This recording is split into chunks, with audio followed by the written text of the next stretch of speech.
The first view regarding the purpose of marriage is the relationship view. This view essentially states that the purpose of marriage is to establish or recognize a special relationship between two people, between a couple. That is to say that, according to this view, marriage is a private act. It is a private institution and practice, okay?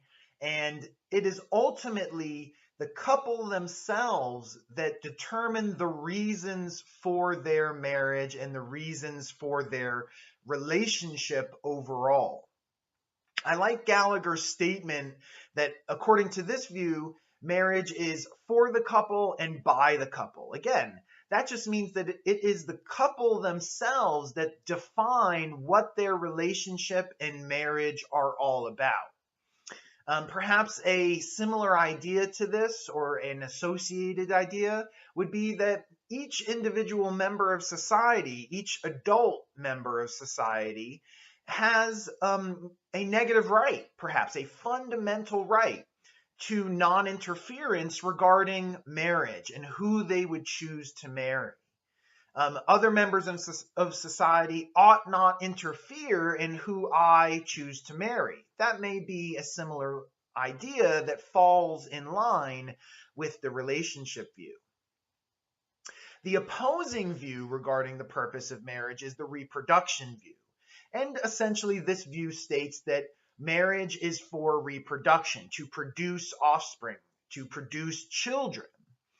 At first, this may sound unfamiliar, but I think that if we recognize the common argument against same-sex marriage, which is that marriage ought to be between a male and a female, a man and a woman, we can see that the reproduction view actually underlies this common anti-same-sex marriage argument, right? Why would marriage have to be required to be between a male and a female? Because only a male and a female can naturally reproduce.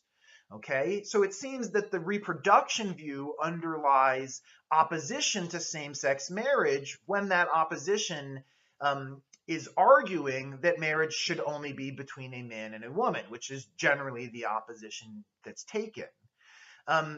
So we can also see that support and advocacy for same-sex marriage is underlined by the relationship view, right? If the relationship view is correct, and if we should accept the relationship view, then it's wrong and discriminatory to prohibit same-sex marriage, because a gay couple or a lesbian couple or other kinds of couples can ultimately determine for themselves, freely, autonomously, based on their own rights, what their relationship is about and if that relationship deserves the title or the recognition of marriage.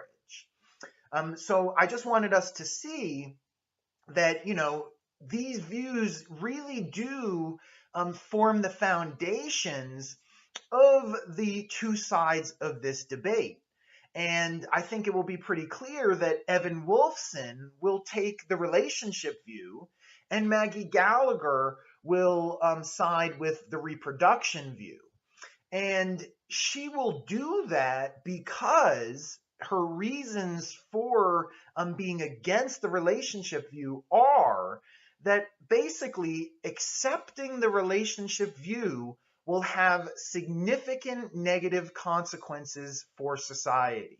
In other words, according to Maggie Gallagher, we should accept the reproduction view of marriage rather than the relationship view of marriage, because accepting the relationship view of marriage has some seriously concerning implications, logical implications, that we would have to accept if we accept the relationship view.